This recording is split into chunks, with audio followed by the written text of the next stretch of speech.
आ पोकरणगढ़ में कोई हिंदवा पीर रहता है, कहाँ है?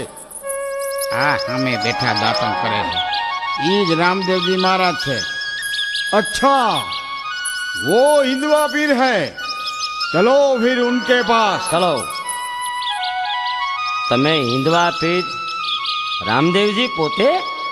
हाँ, बधाई कहे छे, हूँ हिंदवा पीर। अच्छा, तो पीर जी इधर ताप बहुत लगता है, जरा छाँव मिलेगा? हाँ, छाँव मिलेगा। हाँ, तड़को बहुत छे, जरा छायो करो, छायो। तुम्हारी माया देखाड़ो। भले पीर जी, भले। ल्यो, आ छायो करी दो। हो, बहुत खूब, बहुत खूब। वाह वाह, क्या बात क्या है। बात है। अच्छा, तो ऐसा करो,